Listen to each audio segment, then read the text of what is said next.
Welcome to another episode of This Catholic Life. Conversations about life's ups and downs, big and small, how we deal with every situation imaginable, whatever life throws at us, but still manage to be sensible, practical and joyful. Today's show is Friendship in COVID.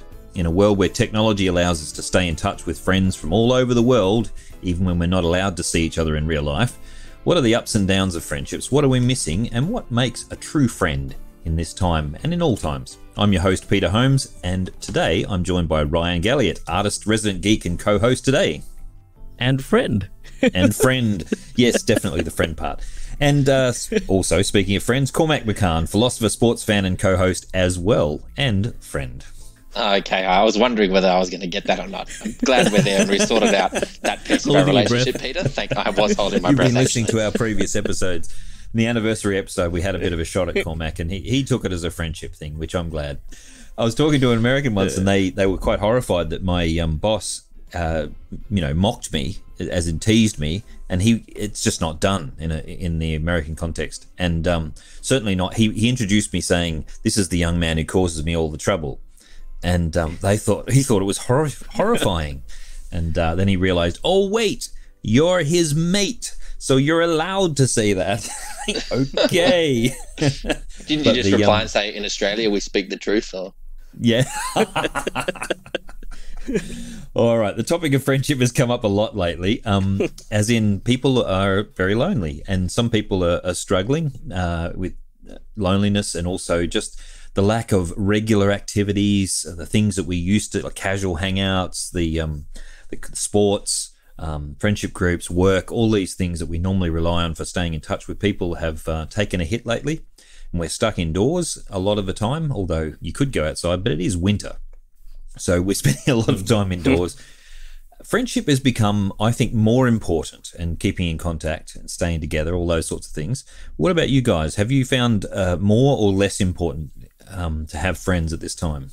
Yeah, I mean, I've always enjoyed my gaming time, but I've spoken previously about I have a regular group of people I chat with while I play games in the evenings, and I've found that those conversations have really, I think, intensified a little bit more now that people haven't been going out and getting their dose of sociability outside. It actually reminded me the other day, I introduced my cousins to the movie Castaway with Tom Hanks. Oh, right. Oh, yeah. Talking to Wilson, and I thought, hey, this is just like COVID. So we all need a Wilson. Is that what you're saying? We all need to get ourselves a Wilson. Well, yes. I think that might be a new catchphrase of COVID, finding your Wilson. Find your Wilson. Hashtag this is my Wilson. This is my Wilson. No, and then when we protest the government, it's hashtag hands off my Wilson. I think that one needs to be said in context. Cormac. Yes. Cormac, what about you and friendship? How's that been during COVID?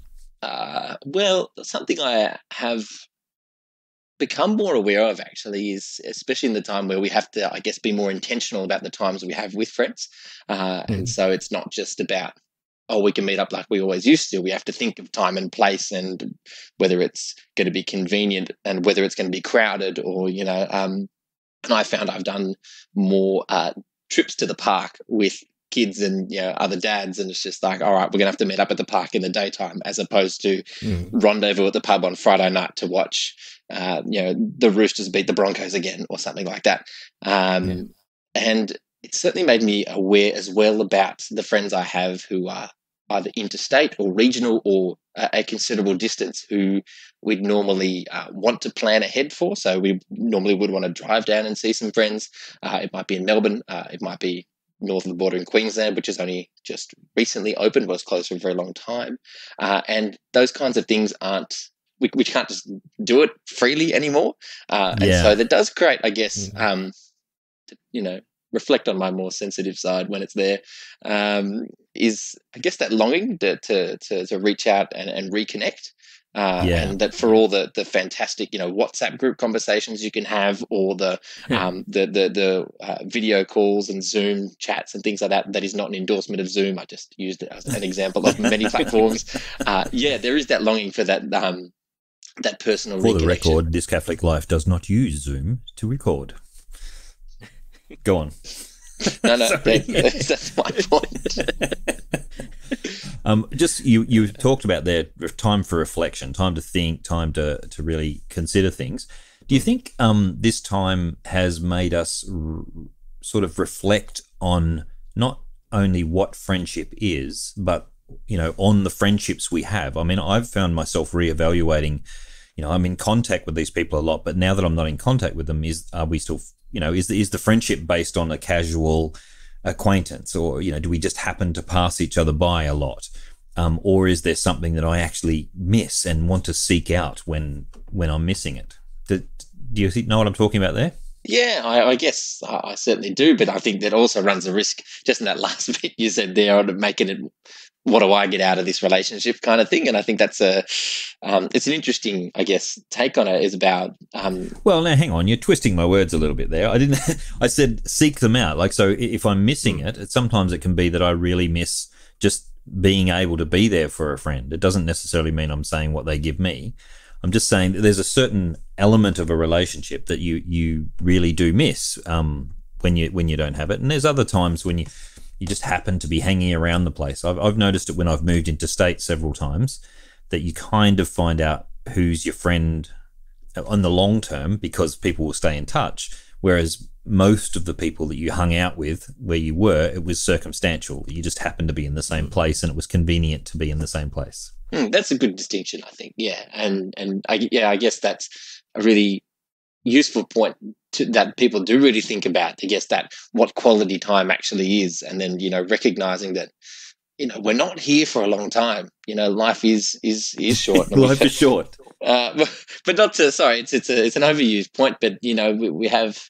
There was recently an episode aired on Channel 7 of some just stories of people who have lost their lives too young, right. and you got to recognize that well, okay, I can just let kind of the day run me if I want, or I can recognize that in this time of confinement, I can really try and be as proactive as I can, because in many ways my choices have been limited, they've been restricted.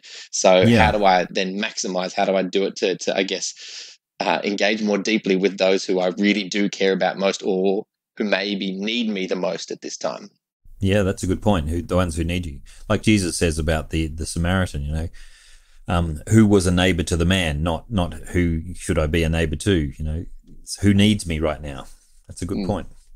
Box. What's interesting is I've noticed something along the lines of that, is that there are a few friends I had beforehand that it was sort of situational. We'd see each other at certain places and we were friends because of that, and that developed. But something that a few of my friends really like to champion was that you're a true friend when you haven't seen each other in years, but when you do see each other, it's like no time's passed. And I find a lot of those friends also don't make the effort to either contact me or to respond when I contact. Whereas there's other friends that we don't talk about that, but we've made effort during this period to keep in contact, to chat, to so things like that. You've just put your finger on something that really, really frustrates me. I'm a sort of person who admittedly is pathological in responding to emails and messages and everything. I just can't stand it when I haven't responded to someone, even if it's to say, sorry, I'll get back to you later or something. And some very good friends of mine, including my own brother, just don't respond to messages ever, ever. And it's just infuriating, because I know we have a good relationship, we have an excellent relationship, but it's just something about the text messages. It's just something about that medium that you can feel completely isolated because someone doesn't use the medium or doesn't feel that way. As long as you don't follow up with 37 other messages. Have you replied? Each message is one letter. Hey. What the heck are you doing? Please answer me. No. It's just an interesting thing, because I text are just a part of my language. I just keep flicking conversations back and forth with different people in different kinds of text mechanisms. But it's funny to see someone who just simply doesn't use them. They just simply refuse to communicate that way. They would rather talk on the phone or in person or whatever. Nicole Kidman and Keith Urban don't text. They said they'll only either write letters to each other or speak to each other in person because they wanted to, I guess, preserve, I guess, a level of intimacy for how they engage with one another. And I found that really interesting when they kind of flagged that. I mean, I'm not suggesting that everyone needs to look to them as a iconic couple to kind of emulate, but it was a really interesting point about cherishing, I guess, quality time as well as the means that we communicate with each other.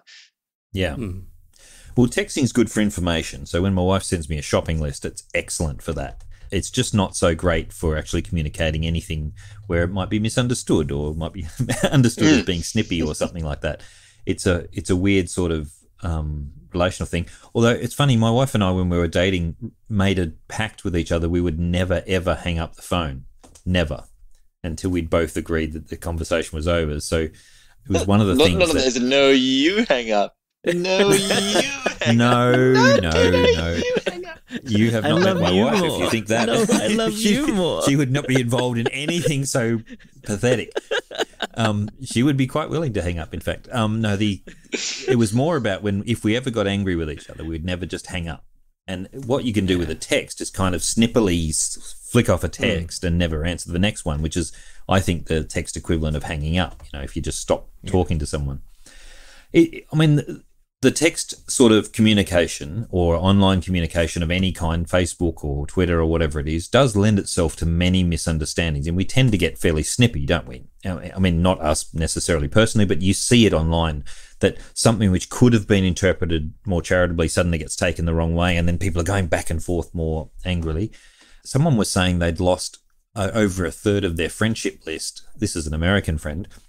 Over a third of their friendship list had gone missing over COVID just because people sort of started arguing about various things. That seems to me to indicate there's not just the issues between the friends, but there's actually a tension which is affecting us all, and it sort of makes things worse than they actually are. Would you say that's true, that these circumstances sort of pushing us all a little bit, and the strains, if you like, are coming onto friendships and relationships?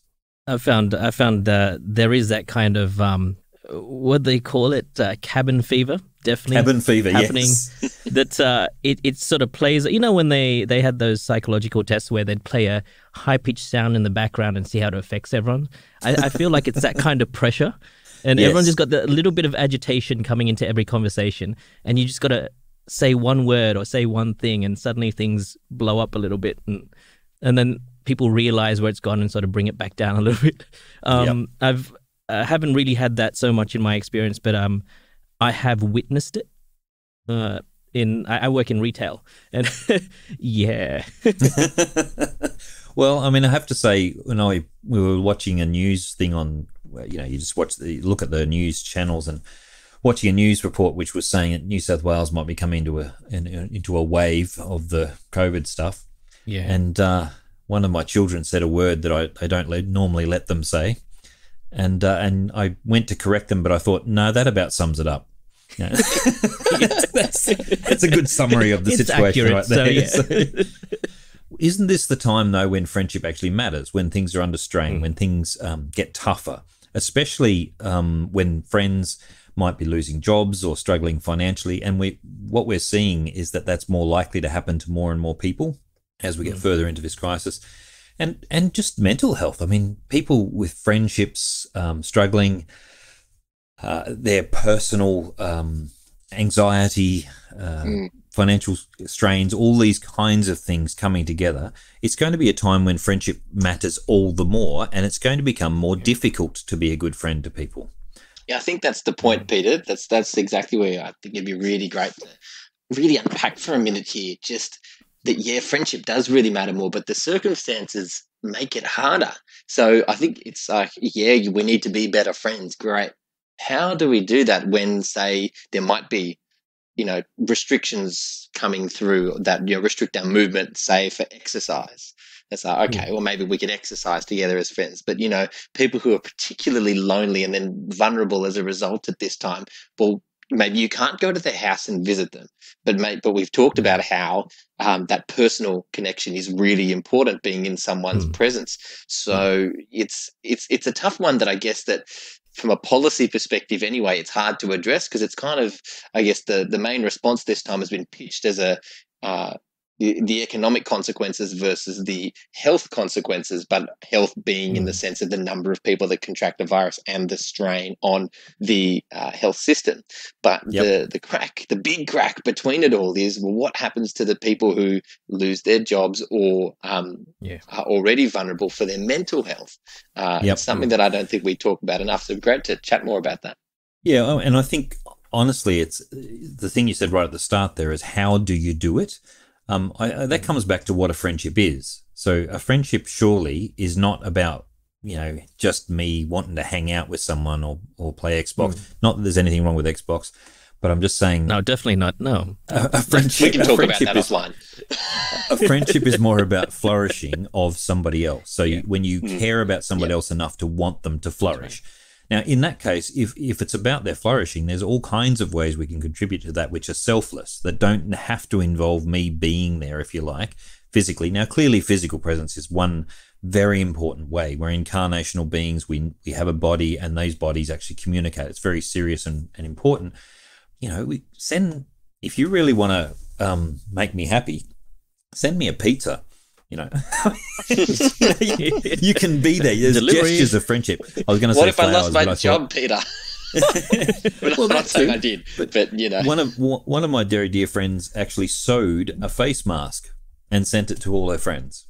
And there's a lot of little gestures which don't cost a lot of money, but they show you've put effort into the communication. Even honestly, people, writing letters is a lost art. Physically writing a letter, if you get a letter that's handwritten and, even if it's one page and it's sent in the mail, that's kind of cool.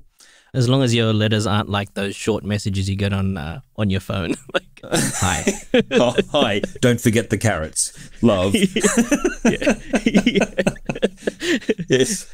I'm just saying that there are opportunities which are not necessarily limited to the traditional way. Friends don't always have to go and watch the football together. Friends can do other things, a bit more inventive things. And maybe it's time we break out of some of the stupid molds, especially of the masculine friendships. There's too many restrictions on masculine friendships already. We don't need to limit it to those in this time. We can find other ways to be friends, I think. I know there are a thing that goes on that people organise, like movie dates. Like they all tune in. Like I don't know, maybe watch parties. Yeah, watch parties. That's right. And everyone plays a movie at the same time. It's kind of like when you're sitting next to people on an airplane. I don't advise travel at this time, of course. But you press play on the movie at the same time, and so no, they have a streaming thing, Cormac. You can actually watch. There's a whole bunch of different programs you can do it, and I'm not going to advertise any one of them. But you can actually sit in the same room and one of you streams a movie and the others watch it, and you can have it just literally chat over the top of it, which annoys the crappers out of me, by the way. That would be so annoying. But, can you mute the participant like you can? Yeah, you can, but it sort of leaves you a bit, leaves the point of being in the chat room a bit silly. Or you can just agree to sit and watch it and have a bio break halfway through it or something, and chat about how it's going. Some people are doing it with episodes. Like they'll watch an episode of something, have a chat, sit down, go and get a drink or something, come back and have another episode or something. I know that some people are doing that for dates, like they're watching a movie together. I don't know what that does, but oh well. I mean, there's different ways of doing it. I mean, Box mentioned before playing some games online, and there are all kinds of things. Like there's even word Scrabble kind of games if you're not into the high tech ones. My kids like are shared playing activities, though. Maybe you can both set up burst each other in a game of darts. My kids are playing kind of a version. It's a game called Terraria, which is kind of like a Minecraft thing, but it's 2-dimensional. So that they build worlds with all their friends online. So we've set them up on these limited accounts where friends their own age can get on and build these worlds together. It's quite social. That kind of works for them. I'm not terribly into that sort of thing at the moment, but what about us? I mean, how do we go about just some practical tips on friendship? Well, I'm very fortunate, I guess, to have plenty of friends in my local area. In the Blue Mountains, where we are being quite quite naturally spaced in terms of the population density. And so there's ample opportunity, I guess, again, being intentional about it, to select time and place and day that's not going to be too crowded, and going for walks, being just, again, taking the chance to be outside. One of the things I find particularly challenging working from home is the being glued to a screen for the entire day. So normally you'd have office meetings, so you'd walk out for your coffee, or you come back in. So there's that natural breakup in the day. Yep. But now everything has to be conducted through, the virtual medium. And I just find my eyes and my head are just, they're just done by the end of the day. So I'm not actually that keen to watch a movie at the end of the day. I'm like, anything but a screen, please. Yeah. And so, so having the chance to get out and meet up at the park, everyone takes their dog for a walk, for example, they're really useful. But it also makes me very aware as well of the friends who I have that are in areas that are, locked down or close to being locked down, and recognizing that, again, this is something that not everyone actually can get out and do this right now. And there's a real kind of a real solidarity, I guess, there, where you're just like, it's a pain that, it's probably that you can feel, and it's probably worth, I guess, again, breaking down that masculine barrier and reaching out and saying, hey, this must suck. How are you going with it all? Yeah. Look, I found that I've gotten to know some of my friends a lot better. When you're hanging out and stuff like that, and you talk about things, but with this COVID period, we've started watching shows, as in not together, but I'd mention some and they'd mention some, and we'd talk about it afterwards, and just getting to know the ideologies that they have behind some of their thinking and why they like shows. And that almost always then goes down into how it reflects on how they're feeling and how they're going about their life right now. It sounds like a modern book club. Yeah, kind of. And what's been happening is I've got one friend who he and his wife got a dog not long before the whole lockdown and stuff, and I'd listen maybe for half an hour or so of him talking about the problems they have with their dog, and this and that, but getting to know them in that kind of personal space has been really interesting, and it sort of revealed more about myself as well. And how patient I am and how willing I am to listen to my friends about what they're going through. You're a good man, Box. I'm afraid that COVID has revealed almost the opposite in me, how impatient I am. We've had, particularly in the area of faith, I have to say that lots of people I share the faith with, and have struggled, generally speaking, over COVID, because as faith has become more important to us, mostly because we're faced with the possibility of death, but also any kind of crisis like this that shakes us up, makes us think about the meaning of life, the universe, and everything. But as it's become more important, lots of people have become more active in what they think and what they say, and they're grasping at different things out there. And unfortunately, some of those things are quite, I think, a little bit silly. Some of the stuff, especially coming out of America, you just, from both sides of the sort of spectrum, you think, what the heck are you on about? And some people are just grabbing it as because they're looking for anything. Or sometimes they just have an opinion about what's going on now. And we're all quite invested in this emotionally, and it's quite big in our lives. And so we're all a bit more passionate than usual. And that has been a challenge for the friendships, I think. It's been a challenge for me to be calm, to listen to where they're at, and not so much what the point they're making, but what's behind it, what's the hurt and what's the angst, and what's going on in that person's mind and heart that I need to listen to and care about. So I'm finding that that's been a lot of a challenge, actually, because sometimes I'll disagree profoundly about some things. And something you said before, Cormac, about finding people of like mind struck me, that especially little things, what we think might be little things, like how seriously we take the COVID shutdown, actually become really big things to some of us. Like, my son's quite vulnerable, and so I'm more paranoid than most people, I suspect. Not quite paranoid, but I'm more careful than most people And when I have a friend who seems to be casual about that and wants to, just kind of hang out in the normal way, that makes me even more touchy about that. So there's an understanding which needs to be there in friendship, and I need to understand their lack of concern about that just as equally as they need to understand my hyper concern about it, because I don't think either of us are right in some sort of objective way. It's just there. But there is that point, though, that you do raise about when do you take measures out of, I guess, concern for your friends flourishing, I guess, overall, when you do have to kind of gently try and correct them, in the sense that, okay, hang on a second, have you actually considered what you're doing here has an impact beyond you? I saw an announcement today from a member of the New South Wales government saying, regarding to people wanting to go out and basically participate, say, in a mass protest, regardless of, say, however worthy the cause, there is a high likelihood that this is going to have real significant impact for people's employment, for people's health, and it's when you have, say, friends who are saying, "Well, this really matters, and we need to go out and do this."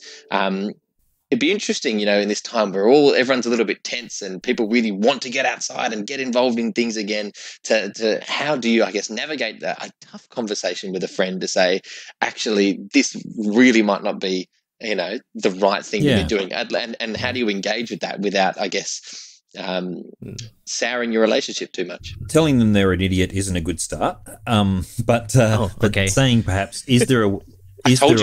I told you. But I mean, just saying something like, how can we achieve what you want to achieve in a way that doesn't take the risks? How can we get to the point that you want to get to? I hear what you're trying to do. How can we talk through a good way of doing this? So for my question about protests at the moment is why is this time sensitive? Why does it happen to have to happen right now when we're at risk of everything spreading? Is it possible to do this in some other way? That kind of thing. Can we go about this there seems to be too much of an either or going on in our society. You're either totally with this cause, or you're totally against it and therefore, racist or whatever you are, because you're not supporting. Have you seen that meme that was going around that's saying, due to COVID-19, rioting has been cancelled, so you'd all advise to go home and break your own stuff?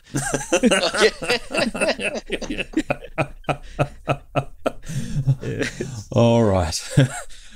Probably we've exhausted the possibilities of this conversation at this point. Any tips on friendship, just generally speaking, guys, as the last word on this subject?